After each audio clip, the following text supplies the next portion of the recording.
Kita akan membahas kali ini mengenai mengejar husnul khotimah. Dan ini memang sesuatu hal yang sangat harus kita pikirkan dari sejak kita masih hidup di atas muka bumi ini. Untuk itu sebelum dimulai kajiannya, saya akan meminta teman-teman semuanya untuk membaca suratul Fatihah. Kita minta kepada Allah Subhanahu wa taala semoga ilmu yang akan kita dapat menjadi sesuatu yang bermanfaat baik bagi dunia maupun akhirat kita, menjadi ilmu yang akan membawa kita kepada kebaikan dan perbaikan di dunia sehingga kita dimatikan dalam keadaan baik, dalam keadaan husnul khotimah, dalam keadaan sudah mendapatkan ridha Allah Subhanahu wa taala. Dan kita juga minta kepada Allah Subhanahu wa taala semoga Allah Subhanahu wa taala senantiasa merahmati kita semuanya dan baginda kita Nabi besar Muhammad sallallahu alaihi wasallam mensyafaati kita semuanya insyaallah. Al-Fatihah biniyatin nafa' wal intifa' wal mudzakarah wat tadhkir ibtigha'a mardatih wa qurbih wa tawabih wa husnil khatimah ma'al lutfi wal afiyah wa salahil akibah wa ila hadratin Nabi Muhammad sallallahu alaihi wasallam wa alihi washabihi wa azwajihi wa dzurriyyati wa ahli baiti wa sallim jami'il anbiya wal mursalin wal qawni ajma'in wa nasusan sayyidina muhajirin Allahumma bin isa faqil muqaddam wa fil ali ba'alawi Sayyidil Hayy Abdullah bin Abu Bakar al-Aidrus سيدنا الفخر الوجود أشهر بكر بن سالم سيد راتب عبد الله بن الحداد أحمد بن زلال الشيباني وجميع سادتنا علي أبي علوي أجمعين الله يغفر لهم ويرحمهم ويعلي درجاتهم في الجنة وينفعنا ببركاتهم وأسرارهم وأنوارهم وعلومهم ونفحاتهم في الدين والدنيا والآخرة. الفاتحة.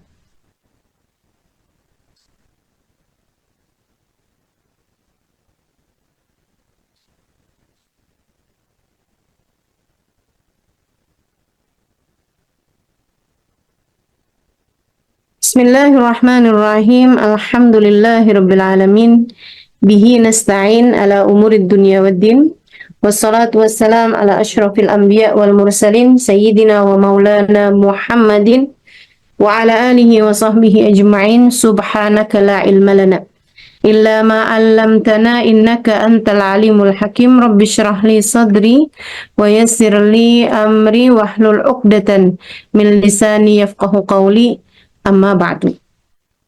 Alhamdulillah, baginda kita Nabi besar Muhammad sallallahu alaihi wasallam menyampaikan dalam salah satu hadisnya, al-umur bi khawatimiha. Segala urusan tergantung dari bagaimana akhirnya. Segala urusan tergantung dari bagaimana akhirnya. Kemudian Sayyidina Ali bin Abi Thalib menyampaikan dalam salah satu ucapan beliau, an-nasu niyam wa idza matu intabahu. Manusia nih ketika hidup dia kayak orang lagi tidur. Ketika dia mati barulah saat itu dia menjadi orang yang benar-benar terbangun. Hakikat manusia tampak ketika datang ajal menjemputnya. Nilaimu, nilai saya, nilai kita semuanya akan terlihat di saat datang ajal menjemput kita. Guru saya pernah mengatakan, kita nih manusia nih kayak kaset. Kita nggak kelihatan isinya dalamnya apa sampai dimasukkan ke dalam kotaknya, ke dalam tempatnya. Sama halnya dengan kita manusia ini nggak ketahuan nilainya sampai kita dimasukkan ke dalam kotak kubur kita. Saat itulah kita benar-benar terlihat siapa sebenarnya hakikat kita. Saat datangnya ajal menjemput kita, saat itulah kita benar-benar tahu siapa sebenarnya diri-diri kita. Maka kita minta pada Allah Subhanahu wa taala semoga kita semuanya menjadi hamba-hamba yang dimatikan dalam husnul khotimah insyaallah. Amin ya rabbal alamin. Teman-teman saudariku sekalian yang saya muliakan, dalam salah satu hadisnya Nabi Muhammad menyebutkan tentang betapa sangat banyaknya umat di akhir zaman yang mudah sekali terbolak-balik keadaannya. Katanya Nabi Muhammad, sayati zaman ala ummati asbaha ahaduhum mu'mina wa yumsi kafira. Asbaha ahaduhum kafira wa yumsi muslima. Berapa banyak orang zaman akhir masuk pagi dalam keadaan beriman, kemudian masuk sore dalam keadaan iman sudah tercerabut dari dalam hatinya. Dan berapa banyak juga orang yang masuk pagi dalam keadaan kafir, kemudian masuk sorenya dalam keadaan beriman gitu. Iman tuh kayak gampang banget berbolak-balik, terutama untuk orang-orang yang hidup di zaman akhir seperti zaman kita sekarang ini. Mudah-mudahan Allah tetapkan iman Islam di dalam hati kita. Saudaraku sekalian yang saya muliakan, bahkan dalam hadis panjang yang disampaikan oleh Nabi kita Muhammad SAW tentang betapa sangat berbahayanya saat-saat kematian, saat datangnya khawatim atau khotimah gitu ya, akhir kehidupan kita, itu Nabi Muhammad menceritakan, wa innal insan la ya'mal bi amali ahlil jannah. Ada orang yang sudah mengerjakan amalannya ahli surga. Kemudian dia meninggal dunia, fayasbikuhu ajaluh. Akan tetapi dia keduluan sama takdirnya dia. Bahwa takdirnya dia adalah calon ahli neraka. Maka dia akan diakhiri hidupnya dengan keburukan, sehingga dia pun akan mati dalam keadaan su'ul khotimah. Kata Nabi begitu. Begitu pula sebaliknya, wa innal insan la ya'mal bi amali ahli nar fayasbikuhu qadaru fayasbikuhu ajalu. Ada juga orang-orang yang ngerjain amalan-amalan ahli neraka, tapi dia kedahuluan sama catatan amal perbuatannya dia, sama ketetapan takdirnya dia, bahwa takdirnya dia akan mati dalam keadaan baik gitu. Maka kemudian dia pun mengakhiri kehidupannya dalam keadaan baik, dia pun mati dalam keadaan husnul khotimah, hingga di akhirat dia pun berada dalam keadaan yang membahagiakan. Dalam keadaan husnul khotimah. Jadi ini orang nih benar-benar kehidupannya tergantung dari bagaimana ia diakhiri, teman-teman. Walaupun ada orang misalnya yang kehidupannya baik, kalau matinya dalam keadaan su'ul khotimah atau na'udzubillah matinya dalam keadaan kafir, maka dia pun akan tergolong di antara orang-orang kafir, gitu ya. Atau matinya dalam keadaan tidak baik, maka dia pun akan termasuk di antara mereka-mereka yang tidak baik. Sebaliknya juga, kalau ada orang, dia orang tidak baik gitu, tapi dia mengerjakan amalan-amalan yang baik-baik, maka dia termasuknya di antara orang-orang husnul khotimah, dan dia akan di akhirat nanti dikumpulkan bersama dengan orang-orang yang baik-baik gitu, yang soleh-soleh. Karena yang penting banget buat kita untuk selalu meminta kepada Allah Subhanahu wa taala dan untuk mengejar akhir kehidupan kita dalam keadaan semacam apa. Saya ingat banget ketika saya tinggal di kota Tarim, Hadramaut, Yaman, 4,5 tahun, sangat banyak sekali orang-orang yang ketika berjumpa, mereka minta didoakan. Sama halnya dengan orang di Indonesia juga suka minta doa kan gitu ya. Cuman bedanya ketika saya dapeti orang di Indonesia gitu, minta doa, Ustazah doain saya misalnya gitu. Kalau saya tanya gitu, minta didoain apa?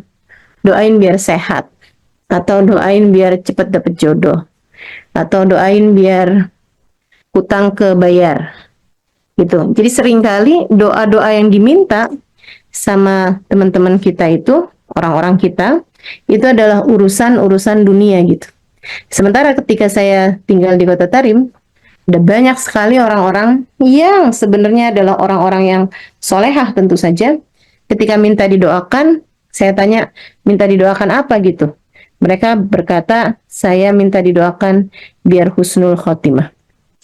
Ini sepertinya prioritas itu dalam kehidupan berbeda-beda gitu ya. Kita prioritasnya lebih cenderung kepada urusan dunia, sementara mereka prioritasnya lebih cenderung kepada urusan akhirat. Sebenarnya nggak salah, cuman takut nyesel. Saudaraku sekalian yang saya muliakan, kalau kamu tahu umur kamu hanya tersisa seminggu lagi, sementara kamu belum menikah, apakah dalam masa seminggu itu kamu akan cepet-cepet cari jodoh, cari cowok, kemudian kamu segera mungkin menikah gitu ya? Jangan sampai nih saya mati dalam keadaan jomblo. Begitu kira-kiranya? Atau kalau kamu tahu umur kamu udah sisa seminggu lagi, ya kamu hanya akan berusaha untuk mendekat kepada Allah Subhanahu wa taala agar bekalan kamu ketika masuk berada dalam alam kubur, kamu punya bekalnya gitu. Tentu saja orang yang berpikir panjang akan selalu memprioritaskan urusan akhirat dibandingkan dengan sekedar urusan-urusan dunia. Saya sering kali sampaikan, apa yang tidak kamu bawa mati, jangan kejar mati-matian. Apa yang tidak kamu bawa mati, jangan bela mati-matian. Semacam itu. Teman-teman saudaraku sekalian yang saya muliakan, jadi betapa pentingnya urusan akhir kehidupan. Karena semua dari kita pasti akan menuju mati. Entah kapan waktunya, bisa jadi 10-20 tahun lagi, bisa jadi 1-2 tahun lagi, bisa jadi mungkin seorang di antara kita hanya tersisa beberapa bulan aja lagi, kita nggak tahu gitu.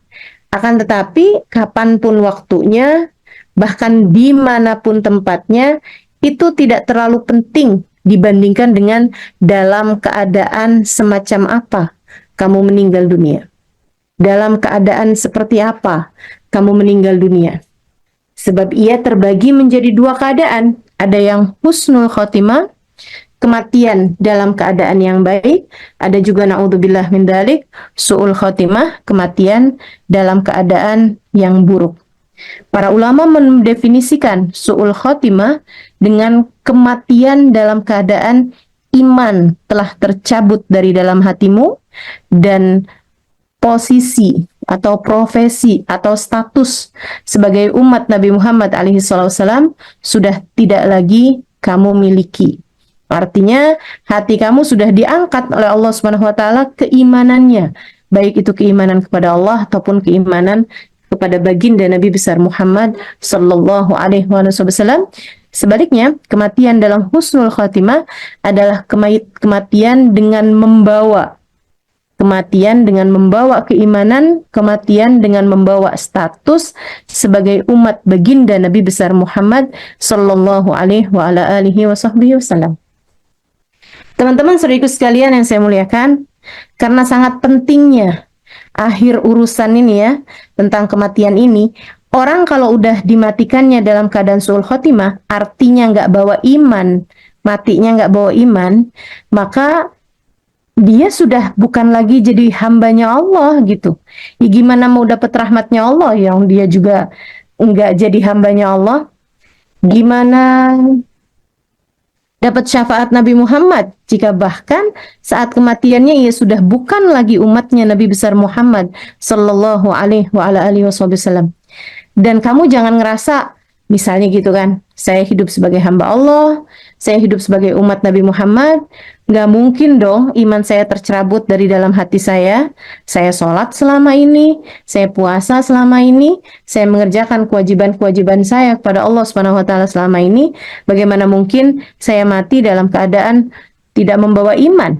Teman-teman saudaraku sekalian yang saya muliakan, Abu Dzar Al-Ghifari alaihi ridwanullah, Abu Dzar Al-Ghifari, seorang sahabat baginda kita Nabi besar Muhammad sallallahu alaihi wasallam, beliau menyampaikan dengan diawali sumpah, wallahi thumma wallah ma amina rajulun min sulbil iman illa wasulib.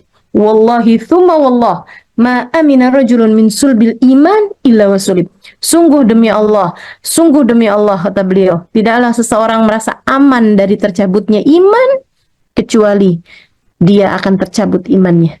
Artinya bahwa kematian dengan membawa iman bukan sesuatu hal yang mudah. Haruslah menjadi sesuatu hal yang kita kejar. Haruslah menjadi sesuatu hal yang kita berusaha untuk meraihnya, teman-teman saudaraku sekalian.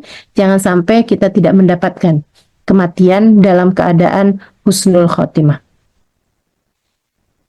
Dan gak semua orang mendapatkannya.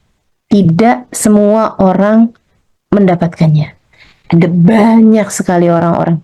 Kata guru saya, Sayyidil Habib Umar bin Hafid, ada banyak orang-orang hidup di antara umat Islam, mati di antara umat Islam, disolatkan dengan cara solatnya orang Islam, dikafani dengan kafannya orang Islam, dikuburkan di pekuburan orang Islam, akan tetapi di akhirat nanti mereka tidak tergolong di antara orang-orang Islam, sebab iman sudah tercerabut dari dalam hatinya sebelum nafasnya keluar dari tenggorokan. Orang-orang kirain dia orang Islam, padahal dia tidak mukmin di sisi Allah Subhanahu wa taala jalla jalaluhu wa ta'ala azamatuh. Apa sebabnya sampai iman dicabut Allah Subhanahu wa taala dari dalam hatinya?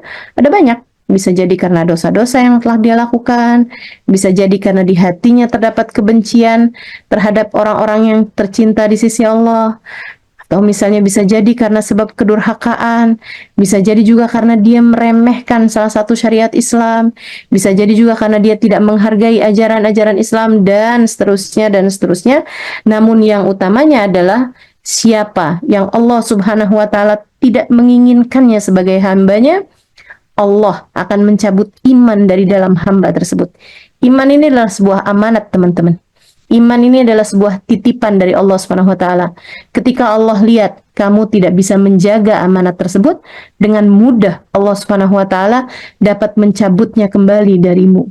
Mudah-mudahan Allah menetapkan iman Islam di dalam hati kita, insyaallah. Amin ya rabbal alamin. Teman-teman sekalian yang saya muliakan, bahkan Sayyidina Umar bin Khattab merasa takut dari kematian dalam su'ul khotimah. Merasa takut bahwa di sisi Allah beliau dianggap sebagai bukan mukmin. Bahkan yang sekelas Sayyidina Umar bin Khattab merasa takut bahwasanya jangan-jangan selama ini saya di hadapan Allah bukanlah seorang mukmin. Jangan-jangan selama ini Allah Subhanahu wa taala telah menganggap saya sebagai orang munafik yang mempertontonkan keimanan secara dari luar, sementara dalam hati busuk karena tidak adanya cinta kepada Allah Subhanahu wa taala ataupun kepada Nabi Muhammad alaihissalam. Nabi Muhammad itu dulu punya seorang sahabat yang menjadi sahib sir Rasulillah, sebagai seorang yang memegang rahasianya Nabi Muhammad alaihissalam. Dulunya di awal-awal Islam, Nabi Muhammad itu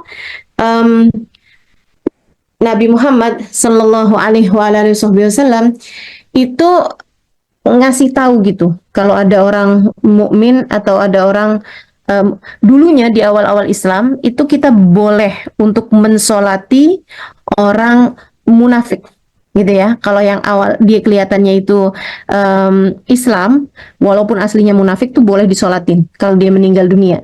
Itu awalnya. Sampai kemudian Allah melarang Nabi Muhammad untuk mensolati seseorang yang memang dia itu adalah seorang yang munafik gitu. Allah melarang dengan firman-Nya la tusolli alaihim, gitu ya. Janganlah kamu mensolati mereka wahai Nabi Muhammad. Istaghfarta lahum aw la tastaghfir lahum la yaghfirallahu lahum. Kamu mau istighfar buat mereka atau kamu nggak istighfarin buat mereka, kamu mohonkan ampun buat mereka atau tidak, Allah tidak akan pernah mengampuni mereka, karena memang mereka sejatinya adalah orang-orang yang munafik gitu. Sejak hari itu orang-orang tuh kalau misalnya mau tahu gitu dia itu munafik atau nggak munafik, mereka ngelihat dari sholatnya Nabi besar Muhammad Sallallahu Alaihi Wasallam. Kalau ada orang pengen tahu orang itu munafik atau nggak munafik, nyari tahu dari sholatnya Nabi Muhammad SAW. Kalau dia meninggal, Nabi nyolatin apa enggak gitu. Kalau Nabi nyolatin berarti dia mukmin. Kalau Nabi nggak nyolatin, ada kemungkinan dia adalah orang munafik. Nah, ketika Nabi Muhammad SAW sudah meninggal dunia, orang taunya orang itu munafik atau tidak dari sholatnya Hudzaifah bin Yaman. Hudzaifah bin Yaman ini adalah seseorang yang disebut sebagai pemegang rahasianya Nabi Muhammad. Jadi Nabi itu ngasih tahu orang itu munafik, orang itu mukmin beneran, orang itu munafik loh, hati-hati. Itu Nabi Muhammad menyebutkannya kepada Hudzaifah bin Yaman. Beberapa hari sesudah wafatnya Nabi Muhammad alaihissalam, Sayyidina Umar bin Khattab datang ke rumah Hudzaifah bin Yaman sambil membuat ridanya itu sampai ke tanah gitu, sampai ngengser ke tanah. Artinya beliau dalam keadaan tergesa-gesa, beliau dalam keadaan yang tidak siap untuk keluar, beliau dalam keadaan yang panik gitu, sampai kayak keluar sambil nyeret ridanya gitu. Sampai nyampelah beliau ke rumahnya Hudzaifah bin Yaman dengan mata yang sembab karena kebanyakan menangis, karena ketakutan, dengan suara yang parau. Sayyidina Umar bin Khattab menyampaikan kepada Hudzaifah bin Yaman, "Ya Hudzaifah, as'aluka billah." Wahai Hudzaifah, aku mohon kepadamu dengan nama Allah. Kenapa beliau menyebutkan cara meminta seperti itu? Memohon kepadamu dengan nama Allah. Sebab orang tuh kalau memohon dengan nama Allah nggak boleh ditolak. Kalau ditolak, si yang memohon itu dia wajib puasa gitu. Dia wajib puasa. Puasa qasam namanya. Puasa sumpah. Nah, Sayyidina Umar bin Khattab mengatakan kepada Hudzaifah bin Yaman, puasa qasam itu 3 hari ya. Dia bilang, as'aluk billah ya Hudzaifah. Aku mohon kepadamu dengan nama Allah wahai Hudzaifah. Hal addani Rasul anni minal munafikin. Apakah Nabi Muhammad pernah menyebutku sebagai salah satu dari orang-orang munafik? Jadi dari begitu sangat Haris itu ya sangat ingin tahu gitu Sayyidina Umar, sangat galau Sayyidina Umar dengan keimanannya di hadapan Allah Subhanahu wa taala, dan beliau curiga terhadap keadaan dirinya sendiri. Ini kok hati kalau dibawa kebaikan kok berat. Ini kok hati kok masih ada begininya nih. Padahal kita semuanya tahu seperti apa kebaikannya Sayyidina Umar, teman-teman saudara sekalian, yang sampai baginda Nabi Muhammad SAW pernah menyebutkan namanya sebagai calon-calon penghuni surga. 10 orang disebutkan oleh Nabi Muhammad SAW sebagai calon peraih surganya Allah Subhanahu wa taala. Abu Bakar anta fil jannah, Umar bin Khattab anta fil jannah, Uthman bin Affan anta fil jannah, Ali bin Abi Talib anta fil jannah, Zubair bin Al-Awwam anta fil jannah, Abdurrahman bin Auf anta fil jannah. Ada 10 orang disebutkan oleh baginda kita Nabi besar Muhammad alaihi wasallam gitu ya, disebutkan bahwa kalian adalah calon penghuni surga, kalian adalah ahli surga.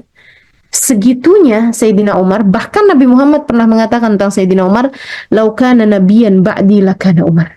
Kalau ada nabi sesudahku, dia adalah Umar bin Khattab. Tapi rasa takut membuatnya datang kepada Hudzaifah dengan linangan air mata, dengan mata sembabnya, dengan suara paraunya. Ia berkata, as'aluk billah ya Hudzaifah. Aku mohon dengan nama Allah wahai Hudzaifah. Hal addani Rasul anni minal munafikin. Apakah Nabi Muhammad menyebutku sebagai salah satu dari orang-orang munafik? Sayyidina Hudzaifah ditanya seperti itu, nangis beliau.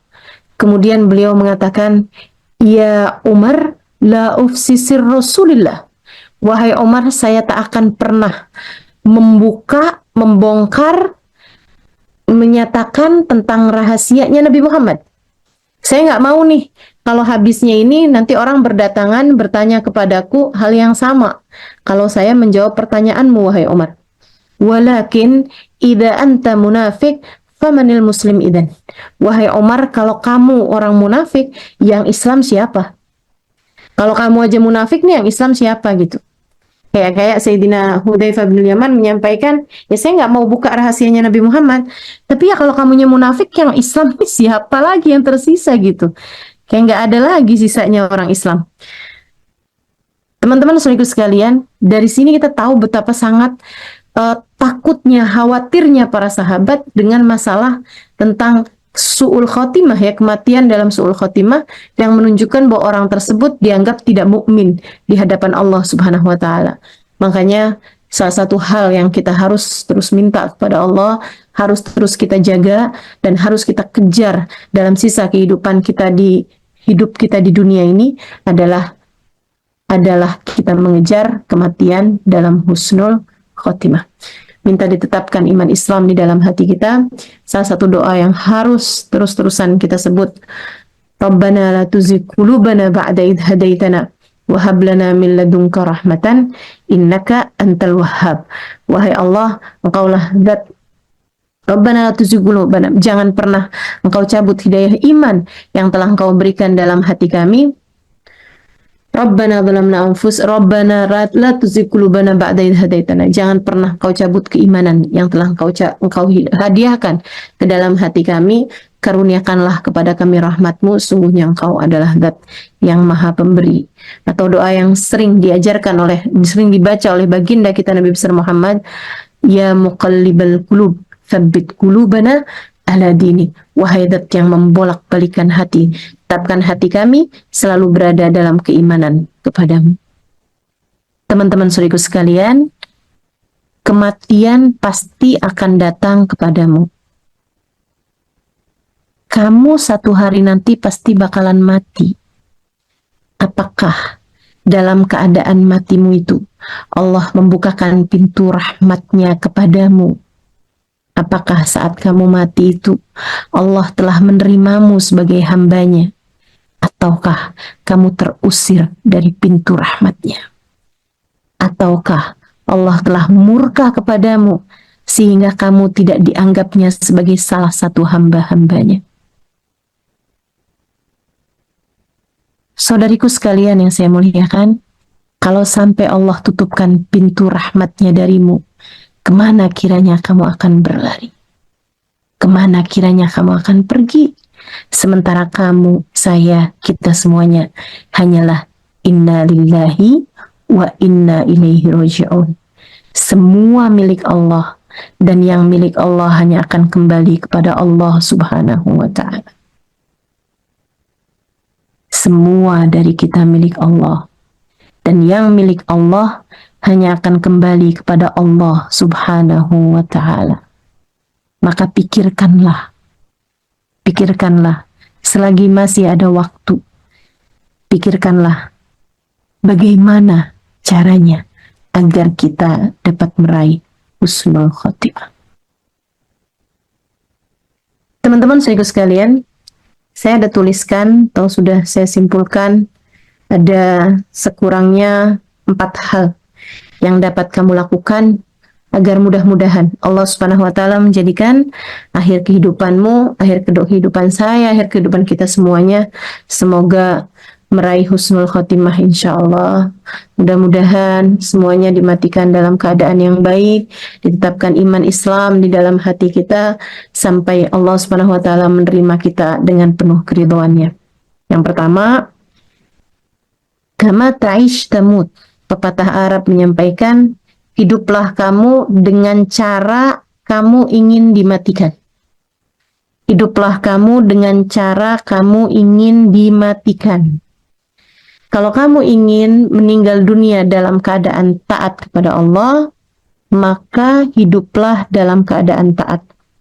Kalau kamu ingin meninggal dunia dalam keadaan sholat misalnya, maka cintailah sholat dan sering-seringlah melakukannya.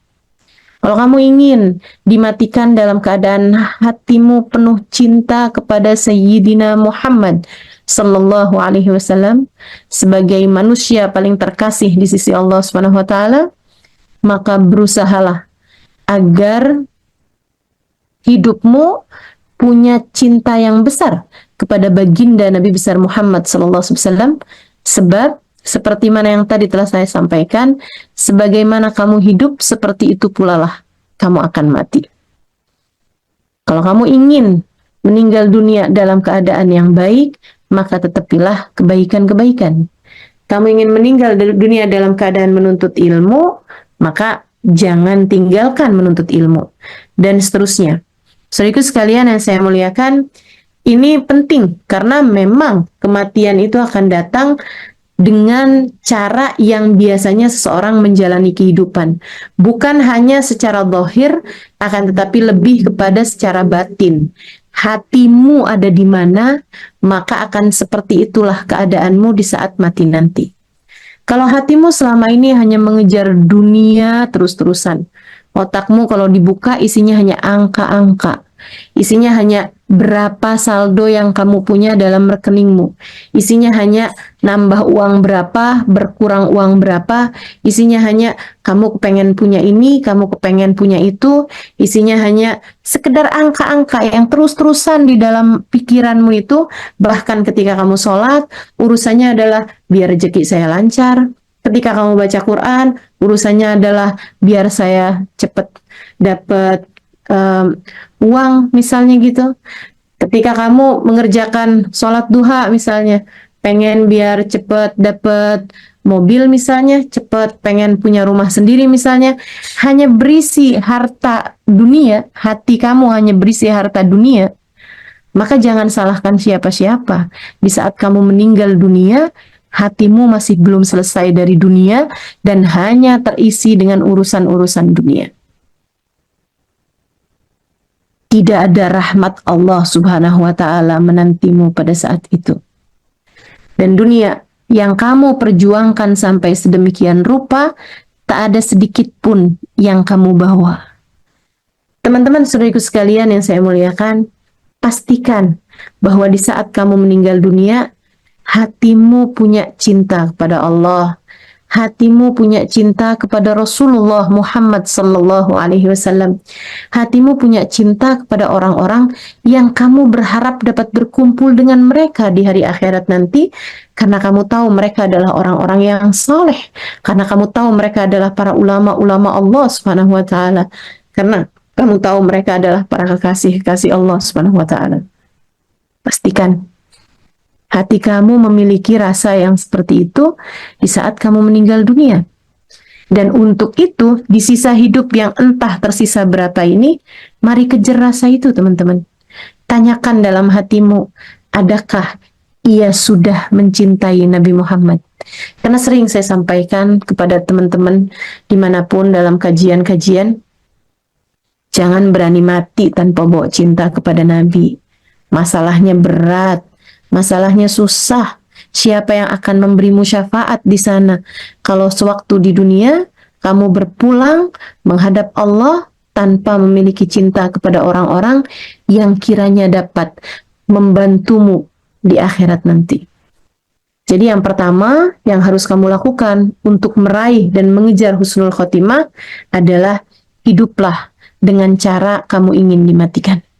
Kalau kamu ingin dimatikan dalam keadaan baik, maka tetapilah kebaikan tersebut. Kamu ingin meninggal dalam keadaan membaca Al-Quran, misalnya gitu, maka tetapilah baca Al-Quran tersebut. Kamu ingin meninggal dunia dalam menuntut ilmu atau dalam mengajarkan ilmu, teman-teman saudariku sekalian, tetapilah keadaan tersebut. Kamu cintai keadaan tersebut, hingga insya Allah kamu akan meninggal dalam keadaan semacam itu.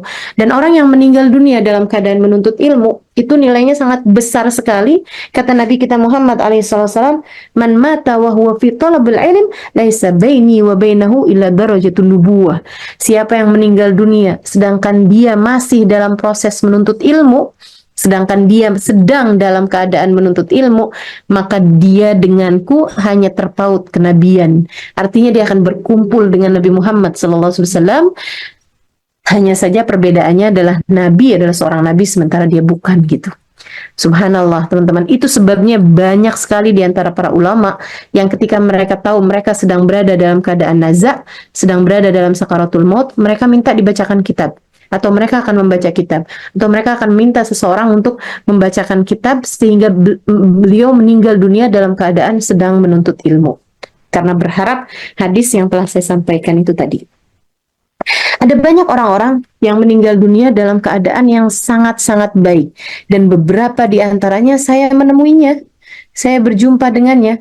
Teman-teman saya sekalian, saya pernah satu hari diajak jalan oleh seorang kawan saya dari Sewun, sekitar 1 jam dari kota Tarim, Hadramaut, Yaman, tempat saya belajar dulu. Kemudian dia membawa saya ke rumahnya. Rumahnya rumah besar ala-ala di negeri Arab itu ya. Kemudian saya dibawa, itu termasuk salah satu dari jenis keramahan orang Arab. Orang Arab tuh salah satu bentuk keramahannya adalah kita kalau bertamu di rumah mereka, dibawanya kita lihat, oh ini dapur saya, ini kamar saya, ini ditunjukkan gitu. Sampai kemudian dia membawa saya naik ke atas lantai atas, kemudian dia membukakan satu kamar, dia bilang ini kamar ibu saya. Saya lihat di situ kayak nggak banyak berubah. Kamarnya itu sangat usang, sangat lama barang-barangnya gitu.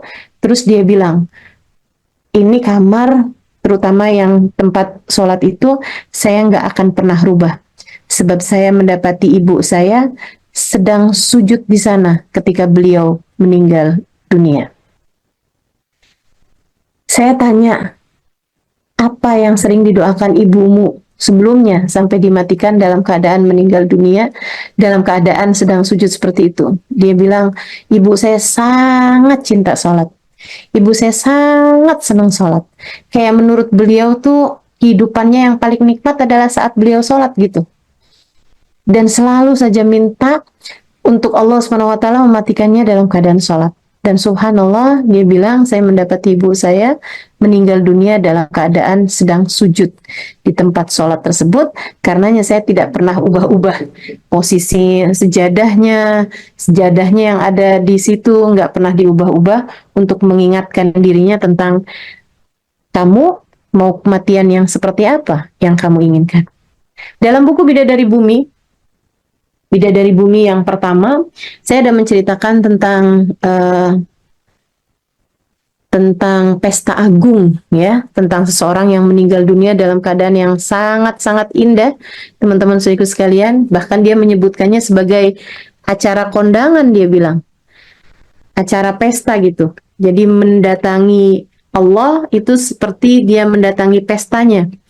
Subhanallah, hamba-hamba Allah Subhanahu wa taala memang sebegitu indahnya ketika meninggalnya. Di Solo itu ada satu masjid namanya Masjid Asgaf. Ya, mungkin orang-orang yang tinggal di Solo tahu nih cerita ini. Di Masjid Asgaf itu beberapa tahun yang silam, seorang ulama yang biasa mengimami Masjid Asgaf meninggal dunia saat sujudnya dalam sujud terakhir mengimami sholat Jumat. Beliau sebelum sholat itu memang sudah mencari seseorang untuk menggantikan beliau. Jadi beliau nyari, Ustadz Najib, tolong Ustadz jangan jauh-jauh dari saya. Ustadz Najib tolong ada di belakang saya, dia bilang. Ustadz nanti kalau ada apa-apa sama saya, tolong teruskan sholatnya. Ustadz Najib tidak berpikir panjang, beliau pikir mungkin lagi sakit perut atau apa gitu, takut batal dan lain sebagainya, jadi minta meneruskan sholatnya. Sholat pun berjalan sampai di rakaat terakhir dari sholat Jumat, yang memang hanya 2 rakaat kan sholat Jumat itu, waktunya sujud, kok nggak bangun-bangun gitu, sehingga akhirnya Ustadz Najiblah yang melanjutkan takbir intikal, ya, takbir perpindahan dari sujud terakhir ke tahiyat akhir. Sampai akhir sholat, semuanya udah salam, mereka masih mendapati imam mereka sedang dalam keadaan sujud, ketika dilihat beliau ternyata sudah meninggal dunia. Beliau ternyata sudah meninggal dunia, teman-teman saudaraku sekalian. Sebagaimana kamu hidup, seperti itu pula lah kamu akan dimatikan. Maka kalau nggak kepengen meninggal dunia dalam keadaan belanja, jangan sering-sering scroll Shopee. Kalau kamu ingin meninggal dunia dalam keadaan membawa bekal-bekal yang sangat banyak, dalam keadaan melaksanakan kebaikan, maka kerjakanlah, tetepilah kebaikan-kebaikan tersebut. Kamu nggak mau meninggal dunia dalam keadaan sedang ngomel-ngomel, sedang marah-marah gitu kan, nah, maka jangan kerjakan sesuatu tersebut.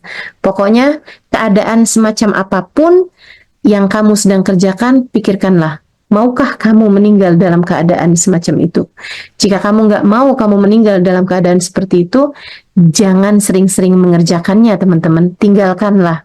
Dan kalau kamu ingin meninggal dalam keadaan tertentu, maka tetepilah keadaan tersebut, sering-seringlah mengerjakannya. Itu nomor 1. Kemudian yang nomor 2, kalau kamu ingin mengejar husnul khotimah dan tentu saja mendapatkan keridhaan Allah Subhanahu wa taala, taubatilah dosa-dosa dan tinggalkanlah dosa-dosa. Jangan biarkan dosa-dosa itu tetap ada dalam catatan amal perbuatanmu. Jangan sampai kamu kemudian meninggal dunia dalam keadaan susah disebabkan karena tersangkut dosa yang belum kamu taubati tersebut. Saya ingat sebuah kisah yang pernah disampaikan oleh guru kami, Sayyidil Habib Umar bin Hafid, mengenai seorang pemuda. Jadi ada seorang pemuda umur 20-an tahun gitu ya, ketika ada seorang perempuan nyari-nyari kamar mandi. Di depan rumah dia itu ada perempuan lewat nyari-nyari kamar mandi. Ainal hammam, dia bilang. Di mana nih kamar mandi? Ada yang punya kamar mandi gak gitu. Nah, laki-laki ini kebetulan punya kamar mandi di saat zaman itu tuh masih belum banyak orang punya kamar mandi di dalam rumah mereka. Akhirnya laki-laki itu pun mempersilahkan perempuan itu untuk masuk ke dalam, dan ternyata perempuan ini adalah perempuan yang kurang pandai menjaga diri. Dia segera melepaskan cadarnya, dia melepaskan kerudungnya, di hadapan laki-laki itu gitu ya. Jadi rupanya dia nutup aurat itu bukan karena menjaga agamanya, akan tetapi ya cuman karena mengikuti tradisi dan kebiasaan orang-orang di daerahnya aja gitu. Nah, abisnya gitu dia langsung buka-buka bajunya gitu, sampai ya tentu saja masih ada sisa baju ya yang dia pakai kayak baju dalemannya gitu, kayak baju daster gitu kan, yang dia kemudian masuk ke dalam kamar mandi dalam keadaan semacam itu, baju-baju ditaruh di luar gitu. Teman-teman sekalian yang saya muliakan, laki-laki ini ketika melihat perempuan ini membuka cadarnya, kemudian membuka kerudungnya, kemudian membuka bajunya, tampaklah di hadapannya perempuan ini mukanya sangat cantik, kulitnya sangat mulus, rambutnya sangat indah gitu ya, sehingga hatinya pun menjadi tergoda, hatinya pun menjadi terfitnah. Dia pun kemudian menutup-nutupi semua pintu rumahnya, yang kebetulan memang saat itu dia sedang sendirian di dalam rumahnya gitu. Dia tutup-tutupin jendela-jendelanya, kemudian dia rapi-rapikan baju perempuan ini gitu ya. Begitu perempuannya keluar, dia pun menggodanya, mengajaknya untuk berzina. Teman-teman saya sekalian, si perempuan ini ternyata juga bukan perempuan soleha, seperti yang tadi saya sampaikan. Kalau dia perempuan soleha, tentu dia nggak akan buka-buka baju di hadapan laki-laki ini kan gitu. Nah, karena dia bukan perempuan soleha, dia adalah perempuan yang kayaknya memang iya biasa dengan laki-laki gitu kan. Dia bilang gitu, oh kamu mau sama saya juga nggak mau nolak kok gitu. Kamu juga cakep, kamu juga sehat, kamu juga punya pesona, karismatik dan lain sebagainya gitu. Dia rayuin laki-laki itu. Cuman masalahnya sekarang saya lapar, dia bilang. Maukah kamu beliin saya makanan dulu? Laki-laki ini sebenarnya adalah laki-laki yang polos ya, yang nggak pernah menghadapi perempuan yang sudah lebih berpengalaman ini gitu kan. Akhirnya laki-laki ini pun keluar rumah dengan niatan untuk membeli makanan, dan pada saat itulah perempuannya tentu saja kabur dari rumah tersebut dan nggak pernah berjumpa lagi dengannya. Itu kejadian saat umur laki-laki itu 20-an tahun. Habisnya itu berapa tahun kemudian laki-laki itu menikah, dia punya anak, kemudian anaknya besar-besar, dia menikahkan anaknya, kemudian lahirlah cucu-cucunya, sampai di usia 70-an tahun, 50 tahun berselang dari masa itu, dia meninggal dunia. Sebelum meninggal dunia, dia sakaratul maut. Saat sakaratul maut, teman-teman saudara sekalian, orang-orang di rumahnya mentalkin dia kalimat la ilaha illallah. Setiap kali ditalkin la ilaha illallah, dia meracau. Dia bilang dulu ada perempuan yang sangat cantik cari-cari kamar mandi. La ilaha illallah. Perempuan itu kemudian membuka cadarnya, membuka terus begitu gitu. Ternyata kulitnya sangat mulus. Saya pun kemudian sangat menyukainya. Saya bernafsu dengannya. Saya menginginkan dia untuk saya. Dia pun juga ternyata menginginkan saya. Tapi dia bilang dia lapar. Terus saja ditalkin kalimat la ilaha illallah. Dia tidak mampu mengucapkannya. Malah justru terus-terusan meracau dengan kalimat-kalimat yang mengingatkannya kepada perempuan itu gitu kan. Sampai dia pun meninggal dunia dalam keadaan terus-terusan terbayang sama dosanya yang satu itu. Teman-teman saudara sekalian, dia sholat, dia sedekah, dia bayar zakat, dia puasa, dia melaksanakan kewajibannya kepada istrinya, kepada cucunya. Semuanya dia kerjakan, teman-teman. Cuman masalahnya, satu dosa itu tidak pernah dia taubatin. Setiap kali dia ingat dosa itu, dia bukannya nyesel karena astagfirullah, dulu pernah mengajak seorang perempuan untuk berzina. Dia malah justru sebaliknya. Ya ampun, kenapa saya bego banget? Kenapa saya bodoh banget? Kenapa saya tidak memahami kata-katanya gitu? Kenapa saya malah justru keluar beli makanan gitu? Aduh, nyesel banget tuh saya nggak bisa dapetin perempuan itu. Dosa yang bahkan tidak jadi dia lakukan, teman-teman. Tapi dia tidak punya rasa menyesal. Itu yang menghalangkan dia dari kematian dalam husnul khotimah, dan itu yang menjadi penyebab dia meninggal dunia dalam keadaan su'ul khotimah. Na'udzubillah min dzalik. Jangan sampai satu dosamu yang tidak kamu taubati menghalangkanmu dari kematian dalam husnul khotimah. Setiap dosa, semanis apapun, harus kamu taubati, teman-teman. biar nggak jadi penghalang antaramu dengan kematian dalam husnul khotimah. Jangan sampai ada satu dosa yang kamu ketika mengingatnya, iya ampun, dia adalah mantan terindah. Misalnya gitu. Jangan sampai itu terjadi kepadamu. Yang akhirnya entah di usia berapa, misalnya kamu meninggal dunia 80-an tahun, tapi kamu masih terus terbayang sama dosa itu, tidak pernah kamu taubati, malah justru akan menghalangkanmu dari kematian dalam husnul khotimah. Karenanya, selalulah mohon ampun atas segala dosa-dosa yang telah berlalu, dan kemudian kamu bilang sama Allah, ya Allah, saya nggak ingat bahkan semua dosa-dosa saya, tapi Engkau mengingatnya ya Allah.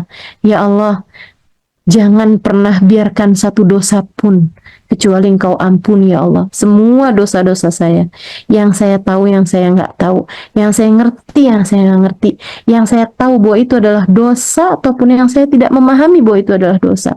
Ampunilah ia semuanya ya Allah.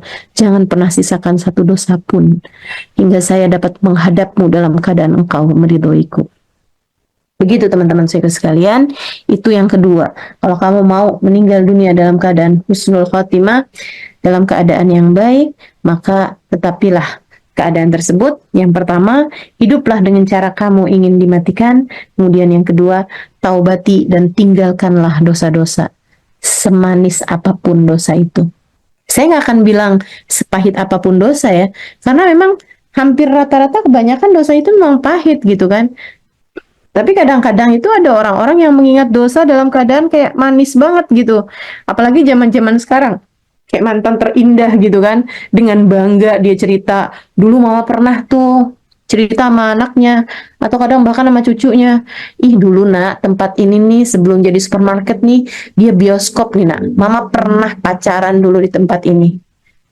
Astagfirullah, dengan bangganya kamu menyebutkan dosa tersebut. Jangan sampai itu terjadi teman-teman. Sebab bisa jadi dosa yang kamu banggakan itu justru akan menjadi penghalang antaramu dengan kematian dalam husnul khatimah. Kemudian yang ketiga, sekali lagi ini ada 4 ya. Yang ketiga, kalau kamu ingin dimatikan dalam husnul khatimah, dalam keadaan yang terbaik, maka jangan berhenti berdoa. Mintalah kepada Allah Subhanahu wa taala terus-terusan agar mematikanmu dalam husnul khatimah. Minta kepada Allah Subhanahu wa taala terus-terusan. Setiap kali kamu berdoa, minta. Ya Allah, tetapkan iman Islam, ya mugallibal qulub, tsabbit qulubana ala dini. Wahai Zat yang membolak-balikan hati, balikan hatiku selalu dalam keimanan kepadamu. Tetapkan hatiku selalu dalam keimanan kepadamu. Rabbana la tuzigh qulubana ba'da idh hadaitana wa hab lana min ladunka rahmatan innaka antal wahhab. Ya Allah, jangan pernah Engkau cabut hidayah iman yang telah Engkau karuniakan dalam hatiku ya Allah. Karuniakanlah kepadaku rahmatmu, sungguhnya Engkau adalah Zat yang Maha Pemberi. Atau doa yang sering kita dengarkan, ya Allah biha, ya Allah biha, ya Allah bihusnul khatimah. Ya Allah karuniakanlah kepadaku, ya Allah karuniakanlah padaku, ya Allah karuniakanlah kepadaku, karuniakan padaku kematian dalam husnul khatimah. Matian dalam keadaan yang baik. Tawaffani muslima wal hikni bisalihin, doanya Nabi Yusuf yang Allah Subhanahu wa taala badikan dalam Al-Qur'an. Tawaffani muslima wal hikni bisalihin. Ya Allah, matikanlah aku dalam keadaan Islam, dalam keadaan beriman, wal hikni bisalihin, dan kumpulkan aku dengan orang-orang soleh. Selalulah minta pada Allah Subhanahu wa taala, sebab kalau nggak minta ya jadi nggak kelihatan prioritasnya kan gitu. Kalau kamu memang meminta hal itu, katanya Sayyidina Ali bin Abi Thalib, man wuffiqa lid-du'a lam yuhramul ijabah. Man wuffiqa lid-du'a lam yuhramul ijabah. Siapa yang diberi kemudahan untuk berdoa, maka dia tidak dihalangkan dari ijabahnya. Siapa yang diberi kemudahan untuk berdoa, dia tidak akan terhalang dari ijabahnya. Dan kalau kamu perhatikan, orang-orang besar yang sekarang kamu lihat, itu pasti adalah salah satu dari, itu pasti adalah merupakan ijabah dari doa-doa mereka selama ini. Kalau kamu lihat ada orang kaya gitu kan, oh, pasti tuh memang dia minta hal-hal itu dari Allah Subhanahu wa taala gitu. Kalau kamu lihat orang pintar gitu kan, pasti itu juga merupakan ijabah dari doa dia selama ini gitu. Tinggal kamu juga lihat diri kamu yang sekarang ini adalah juga ijabah dari doa-doa kamu di hari-hari yang kemarin-kemarin, di tahun-tahun yang lalu. Kamu berdoa apa di tahun-tahun yang lalu? Ini sekarang keadaan kamu, ini adalah keadaan yang Allah Subhanahu wa taala menempatkanmu sesudah doa bertahun-tahun tersebut, teman-teman. Karenanya pastikan saat kematianmu adalah jadi saat yang indah karena kamu selama ini sudah memintakannya kepada Allah Subhanahu wa taala. Mintalah selalu kematian dalam husnul khotimah. Doanya Habibana Ali Habsyi, Habib Ali Habsyi penulis Maulid Simtudural, beliau menyampaikan doa ini sering dibaca bahkan di saat Mahalul Qiyam, saat sedang ucap salam kepada Nabi Muhammad ya. Rabbi faj'al mujtama'na ghayatuh husnul khitami. Rabbi faj'al mujtama'na ghayatuh husnul khitam. Ya Allah, jadikanlah hasil dari perkumpulan-perkumpulan kami, hasil dari majelis-majelis kami, hasil dari kami menghadiri majelis maulid, hasil dari kami menghadiri majelis sholawat, hasil dari ibadah-ibadah kami selama ini, jadikanlah hasilnya adalah husnul khotimah, kematian dalam husnul khotimah. Beliau bahkan meminta kepada Allah Subhanahu wa taala bahwa apa yang saya lakukan selama ini di kehidupan dunia ya Allah, saya menulis kitab, saya mengumpulkan orang, saya mengajar, saya semua jadikanlah hasilnya ya Allah adalah kematian dalam husnul khotimah. Itu doa-doa yang indah untuk kita minta kepada Allah Subhanahu wa taala. Jangan enggak minta husnul khotimah. Takutnya di saat ajal datang menjemput, kamu memintanya namun semuanya sudah terlambat. Semuanya sudah tidak ada lagi kesempatannya gitu. Mumpung sekarang nih masih punya kesempatannya. Yuk minta pada Allah Subhanahu wa taala agar apabila datang ajal menjemputmu dimatikan dalam husnul khotimah. Kemudian yang terakhir, kalau kamu ingin meninggal dunia dalam keadaan husnul khotimah, meraih ridhonya Allah Subhanahu wa taala, cintailah orang-orang soleh. Dan ini juga bukan perkara yang kecil, teman-teman sekalian, sebab Nabi Muhammad mengatakan, yuhsyarul mar'u ma'aman ahab.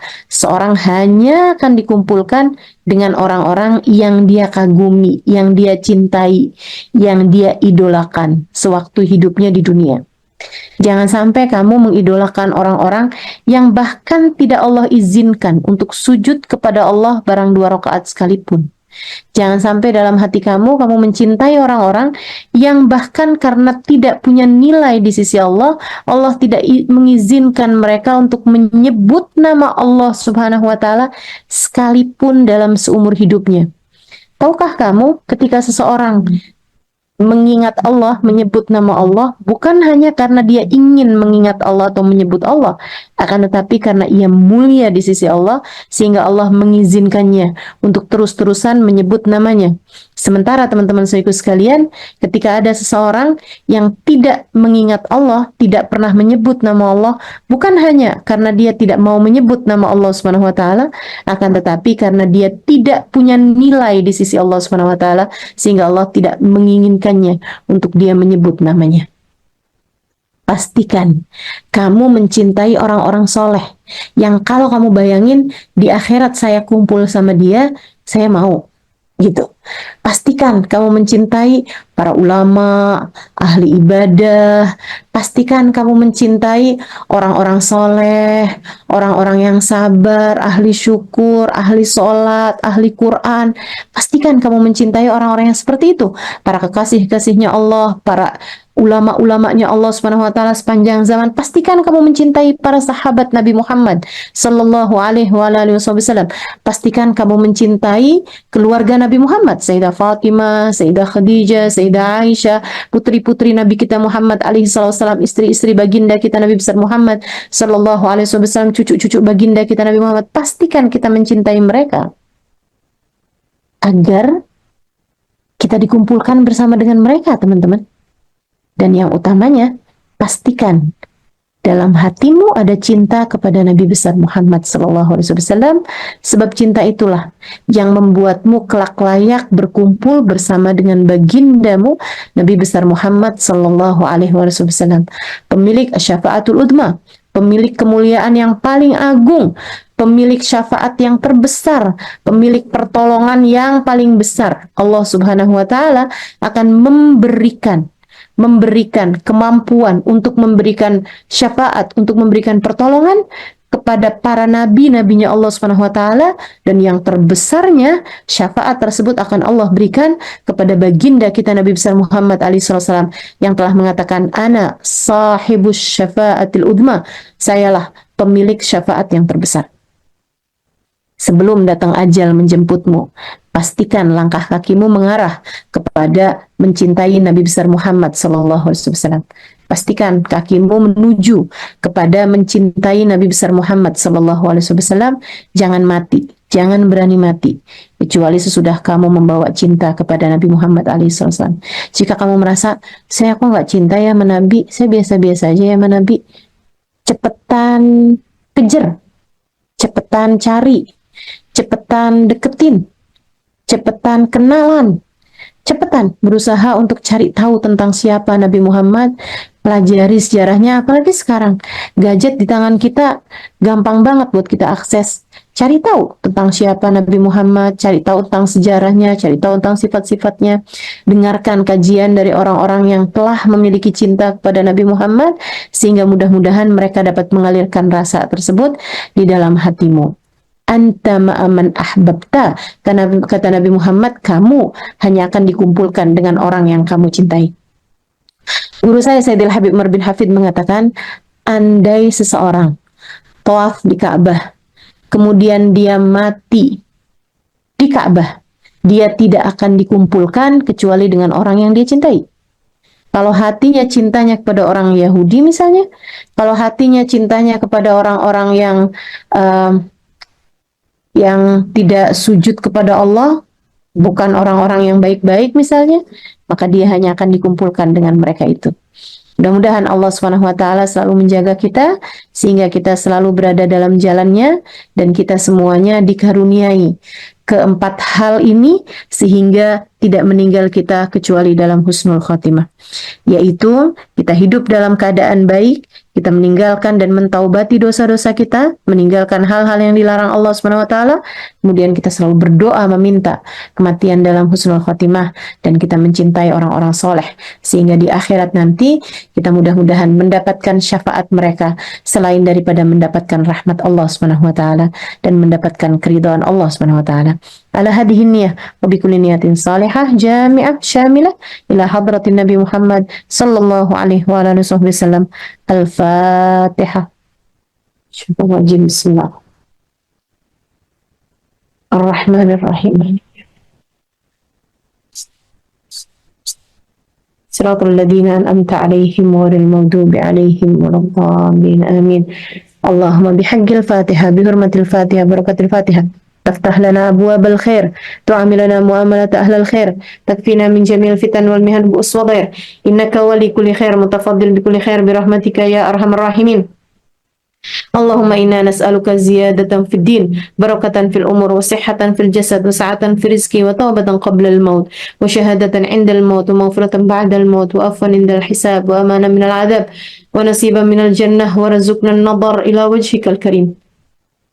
يا مقلب القلوب ثبت قلوبنا على دينك، يا محول الأحوال حول حالنا إلى أحسن الحال، وعافنا من أحوال أهل الضلال وفعل الجهال. اللهم إنا نسألك حسن الخاتم عند الموت، ربي فاجعل مجتمعنا غاية حسن الختام، واعتنا ما قد سألنا من عطاياك الجسام، واكرم الأرواح منا بلقاء خير الأنام، وابلغ المختار عنا من صلاة وسلام. ربنا آتنا في الدنيا حسنة وفي الآخرة حسنة وقنا عذاب النار، بفضل سبحان ربك رب العزة أما يصفون، وسلام على المرسلين، والحمد لله رب العالمين. Taqabbalallah minna wa minkum, taqabbal ya karim. Mudah-mudahan bermanfaat, kurang lebihnya mohon maaf. Billahi taufiq wal hidayah wal afu minkum. Assalamualaikum warahmatullahi wabarakatuh.